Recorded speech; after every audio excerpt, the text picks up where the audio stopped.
legally that will protect our single market, because everything around the Northern Ireland Protocol is about two things: protecting the Good Friday Agreement and protecting the European single market. There is the nub, isn't it? Yield on this. There is the nub. Let me just finish by asking you this: which is more important to the EU?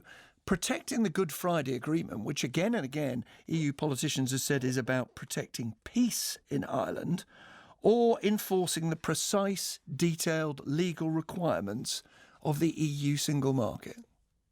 You know, precise, detailed requirements, it's about the British reputation internationally.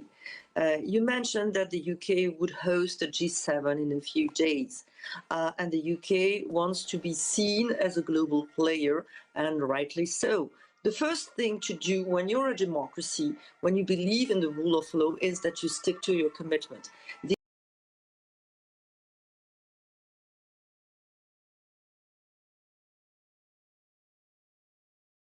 Are you arguing that if things carry on as they are now, Britain should once again say, look, we're not sticking to these rules, we're going to unilaterally do what we like for another 6 months until the EU comes to its senses? Well, look, we will be working with the European Union to try to get solutions to this. And I think when it comes to in some ways, the bigger issue around export health certificates, we've done a huge amount of work to identify a digital solution where you can have things like trusted trader approaches, where traders can be trusted that they will only sell their goods in Northern Ireland, and they give an undertaking that those won't go into the EU single market. There are lots of ways to give the European Union the assurance that they say they want for their single market. And what we should be doing is working together to identify ways forward. And that's where the European Union have been, quite slow to date to engage. And we really need to step up now to get a long-term resolution and a full reading of the Northern Ireland Protocol, not the partial reading that we sometimes see coming from the European Union. President Biden arrives in this country tomorrow night. He is known to think that this Northern Ireland Protocol issue matters, that he backs Northern Ireland. Have we literally reached the stage where a British Prime Minister is going to have to talk to the President of the United States about chilled sausages in an attempt to rescue our international reputation?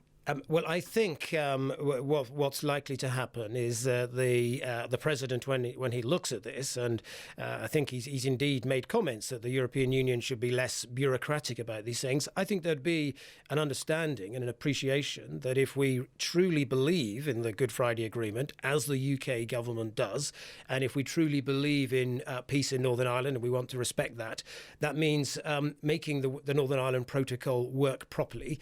That means the European Union engaging sensibly in resolving some of these issues. And I suspect that any US administration would be amazed if you were to say, for instance, that a sort of sausage from Texas couldn't be sold to California. There'd be an outright ban on it. They really wouldn't understand how that could even be contemplated.